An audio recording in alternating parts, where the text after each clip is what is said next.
Hello YouTube and welcome back to another Dare to Game video. Today we are once again going to be talking about the upcoming Wizarding World game, Hogwarts Legacy. Today's topic is 5 features or aspects of focus that I hope we see in Hogwarts Legacy when it comes out. This topic is something that I've given a great deal of thought to, and I think all of the things I'm going to mention today are things that most Harry Potter fans would agree on. Keep in mind this video is being made in September of 2022, so well before the release of the game. But with all that in mind, let's dive on in and start with the first thing I want to see in Hogwarts Legacy. Number 1, the ability to pile stacks of cash. As an open world gamer with a tendency towards role-playing, I want Hogwarts Legacy to have an active economy where I can earn and spend my knuts, sickles, and galleons. The in-lore currency for the Harry Potter world is fun and unique, and I think most fans of the franchise have always wanted to have the ability to pile so much wizard gold in their Gringotts vault that the Malfoys would blush in shame. We do know that the currency will exist in the game from snippets we have seen so far of stores located in Hogsmeade. What we don't know is the system this will be shown in. Will we have a certain amount allotted to us at the beginning of the game, which is held in our vault at Gringotts, or do we have to earn everything we spend throughout the game? For me personally, I want to be able to earn it. I want to be able to grind out currency and get my wizard character to the rich status that he deserves. Maybe I want to gather potion ingredients and craft complex potions to sell to the potion store in Hogsmeade. Maybe I want to find legendary artifacts scattered around Hogwarts and the surrounding grounds and sell them to an artifact shop or an underground collector. Maybe I want to gamble on broomstick races and win vast sums of gold that way. Or perhaps earn some sickles and knuts through tutoring younger students in dueling magic. Whatever the case may be, I want the game to give me the ability to earn unlimited sums of wizard money. But more than all of that, I want the game to then give me something to spend this money on. Sure, as a 5th year student at Hogwarts, it's probably not feasible to work in the ability to purchase my own manor and live as a wealthy wizard. But there are other things that a wizard may want. For one thing, and at an obvious and basic level, clothing should have great variety in the game and be purchasable. But more than that, I would love for there to be a great variety of broomsticks. After all, these are the cars of the wizarding world, and on the high end, like a firebolt, which obviously wouldn't exist at the time of this game, these objects can cost several years' salary for a normal wizard, so it should be an impressive feat to be able to afford a high-end broomstick. And that's not even considering customization.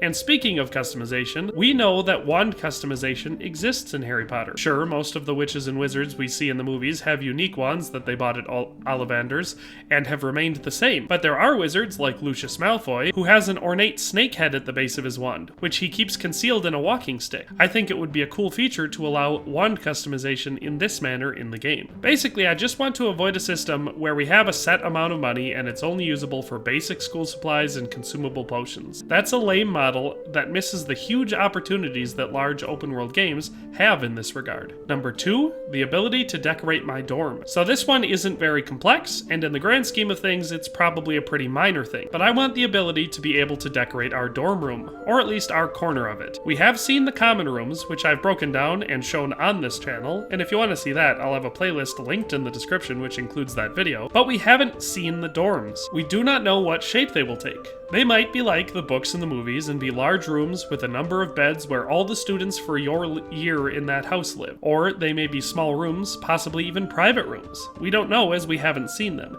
And this game takes place over 100 years before the stories that we already know. But I hope these spaces have some degree of customization. Perhaps a space to display trophies or collectibles, or a wall to put up posters for your favorite Quidditch team, or even unique furniture that you could buy, find, or craft. It doesn't need to be a huge game feature, but a degree of customization in your personal living space goes a long way to making the experience feel unique. Number 3, extreme exploration. Now, we know for a fact that we will be able to explore Hogwarts Castle, the grounds, the Forbidden Forest, Hogsmeade, and even some ruins and possibly catacombs we've never seen before. This all sounds great, but we don't know to what extent. Like, will the entirety of Hogwarts Castle be explorable? Can we go into the restricted section of the library? Can we freely access the various teachers' offices? Can we access the Room of Requirement, and will it be different depending on our needs, or will it always just be the same room? Can we find the Chamber of Secrets? I know that one may be pushing it, as potentially it violates lore, since to the best of our knowledge, it wouldn't be discovered until Voldemort and then later Harry discover it, long after the events of this game. I just want the castle to be a huge open book. Maybe certain areas should be restricted, but that doesn't mean we shouldn't be able to get into them if we try hard enough. And that's just the castle proper. There's also the Forbidden Forest to consider. It's huge and contains all sorts of interesting and dangerous dangerous creatures. Centaurs, unicorns, hippogriffs, vampires, werewolves, spiders, dragons, and much more could all feasibly exist in the Forbidden Forest. And it could contain untold numbers of secrets and unique locations. The worst thing it could be is a number of closed cells. Best case scenario, it's a huge open area that can be freely explored on foot or broomstick. I would love if it were so large and dense that you could actually get lost in there. Very few video games do forests well. I feel like one of the good examples of this is Kingdom Come Deliverance, and it would be awesome if Hogwarts Legacy could do a magical version of that. And I also really want Hogsmeade to feel alive. In the movies, it always came off as a spot for Hogwarts students to go when they had free time, but in the lore, it's so much more than that.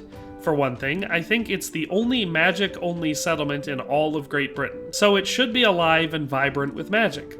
Hogsmeade should have a lot of activity going on, and be a decently sized town with all sorts of activities that the player can participate in, and shops to explore. Screwing up Hogsmeade and making it a side distraction would be terrible, and really hurt the game in my opinion. Number 4, real unique NPCs that the player can get to know. At its core, Harry Potter is all about the characters. Unique people drive the plot of every story we know about the Wizarding World. I want this game to carry on that legacy. I want to get to know the teachers, students, and villagers of Hogsmeade. I don't want them to feel like merchants, quest givers, and player companions. I want them to feel like unique individuals. For one thing, for the love of God, they better all have names and unique appearances. As much as I love games like The Witcher 3, and I really do, it's one of my favorite games of all time, I hate the generalized merchant. You know, the one that appears 100 times in the game, all over the map, has different clothes, but has the same voice, face, and dialogue options. That is a small thing that is so ridiculously immersion breaking that I felt I had to mention it here. I want unique, characterized NPCs. This is obviously most important in the characters that will feature in the game prominently, and we know that these will likely be fellow students and teachers, but it's also important for background characters, especially if they have associated questline. I want it to feel like you actually get to know these people, and as you do, there's a relationship there. Maybe they open up more and share personal details about themselves, or maybe their opinions. Maybe they give the character gifts to celebrate special events or useful information that you otherwise wouldn't have gotten. Basically, I just want them to be somewhat meaningful to interact with. In many games, interacting with other characters should be totally optional because it has a negligible effect on the game, if it has any at all. In a game where you are attending a boarding school to learn magic, it should matter who you interact with and what friends you make, and I really hope it does in Hogwarts Legacy. Number 5, I want it to have fun minigames. This one may sound vague, but I think it's essential. Most open world games have minigames. Red Dead and GTA have various forms of gambling, Kingdom Come Deliverance has the dice game Farkle, and The Witcher 3 has the best game, Gwent. These minigames have little to no effect on gameplay, usually, but offer a ridiculous amount of side content that, in some cases, like Gwent, is my favorite part of the game. The world of Harry Potter is perfect for this type of content. I think the most obvious example would be Wizard's Chess, which essentially would just be chess. Maybe the pieces you can have will have personalities and stuff like that, but it would still just be chess, since as far as I know the world of Harry Potter has the same rules for chess, so it's basically the same game. This seems like something that makes perfect sense in the world, and shouldn't be that hard to implement. They could even have tournaments you could participate in, like The Witcher 3 had for Gwent. This would of course not appeal to everyone, since not everybody likes chess. However, I think it would have broad enough appeal to make sense to include it. On the other hand,